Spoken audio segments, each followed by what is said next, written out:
Bonjour, dans cette petite vidéo, nous allons regarder ensemble comment faire des calculs pour déterminer la masse atomique moyenne des atomes.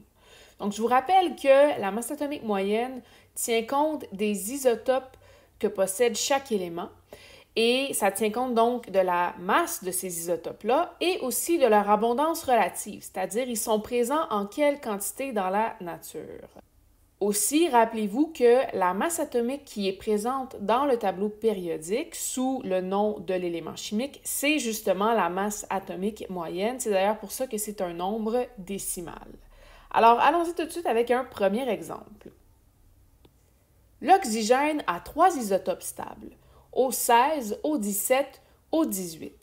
L'abondance relative de chacun de ces isotopes est respectivement de 99,757 0,038 et 0,205 Calcule la masse atomique moyenne de l'oxygène.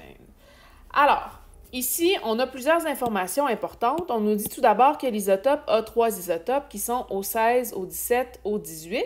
Je vous rappelle que les chiffres 16, 17, 18 correspondent au nombre de masses de chacun de ces trois isotopes-là.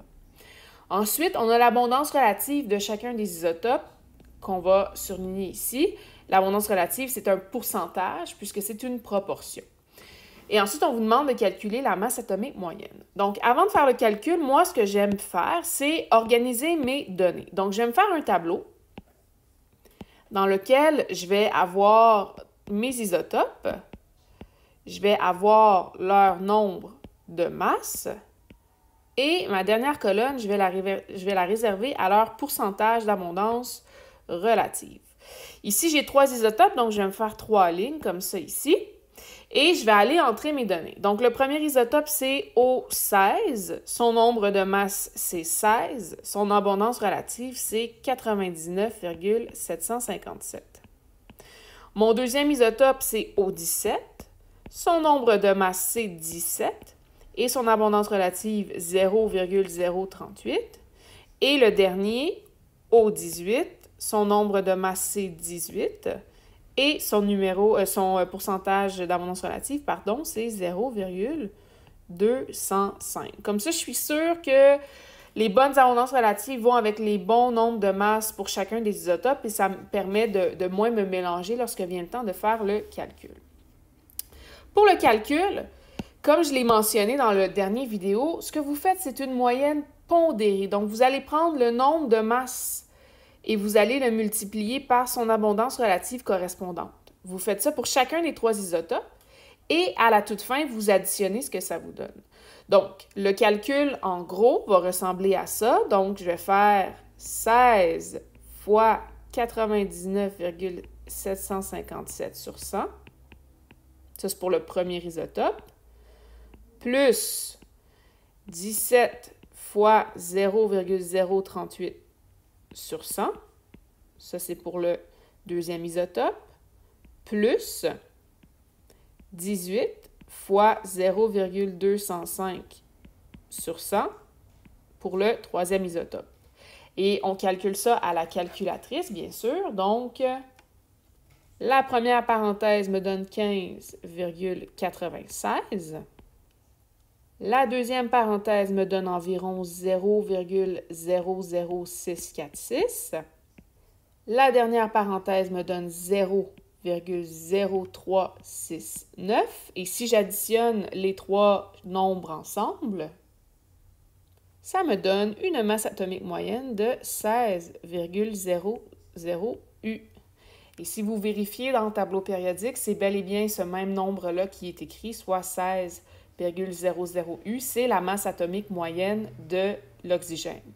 Et on voit ici que, comme quand vous faites une moyenne pondérée pour calculer votre note finale dans une matière, on voit ici que l'oxygène 16, l'isotope oxygène 16, a un plus grand poids dans le calcul de la masse atomique moyenne, parce que c'est lui qui est présent en plus grande quantité dans la nature.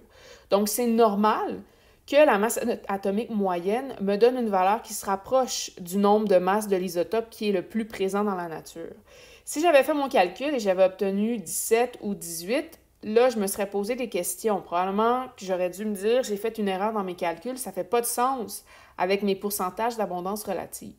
Donc, l'isotope qui a un pourcentage d'abondance relative le plus important est donc celui qui va le plus influencer le calcul. Et donc, la masse atomique moyenne va se rapprocher beaucoup du nombre de masses de l'isotope qui est le plus présent dans la nature.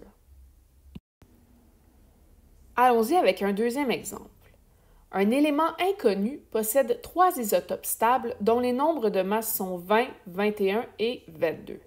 L'abondance relative de chacun est respectivement de 90,92 %, 0,26 % et 8,82 %. Calcule la masse atomique moyenne de l'élément inconnu et, grâce à sa masse atomique, identifie-le. Donc ici, c'est exactement le même principe que le dernier exemple. La seule différence, c'est que c'est un inconnu, c'est un élément inconnu. Donc, je ne peux pas tricher et aller voir dans le tableau périodique tout de suite qu'est-ce que devrait me donner ma réponse. Donc, je vais m'y prendre comme tantôt. Je vais commencer par me faire un tableau dans lequel je vais entrer mes données. Donc, j'ai 3 isotopes, donc j'ai fait 3 lignes. Premier isotope, son nombre de masse, c'est 20 et son abondance relative, c'est 90,92. Mon deuxième isotope, son nombre de masse, c'est 21 et son pourcentage d'abondance relative est de 0,26 %. Finalement, le troisième et dernier isotope, son nombre de masse est 22 avec une abondance relative de 8,82 %. Juste en regardant les données, je peux déjà me dire que la masse atomique moyenne de cet élément-là devrait se situer environ autour de 20. Tout simplement parce que c'est l'isotope dont le nombre de masse est 20 qui a la plus grande abondance relative, qui va donc avoir le plus grand poids dans le calcul. Donc déjà, je peux me dire, si je n'obtiens pas une réponse qui tourne autour de 20, c'est parce que j'ai fait une erreur dans mon calcul. Une fois que le tableau est fait, on va aller faire le calcul à proprement dit. Donc, on prend le nombre de masses et on le multiplie par l'abondance relative correspondante. On fait ça pour chacun des 3 isotopes et on additionne le tout ensemble. Donc, la masse atomique moyenne va donc être égale à 20 fois 90,92 % plus 21 fois 0,26 % plus 22 fois 8,82 %. Faisons maintenant les calculs. La première parenthèse me donne 18,184. La deuxième parenthèse me donne 0,0546. Et la dernière parenthèse me donne 1,9404.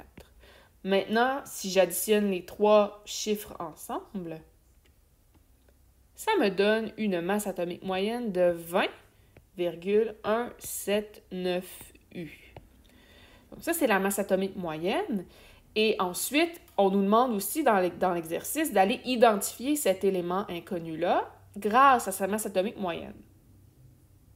Donc, je m'en vais dans le tableau périodique et je cherche l'élément dont la masse atomique moyenne est 20,178. Et dans le tableau périodique, il y a un seul élément qui correspond à ça, c'est le néon. Donc, mon élément inconnu était le néon, tout simplement.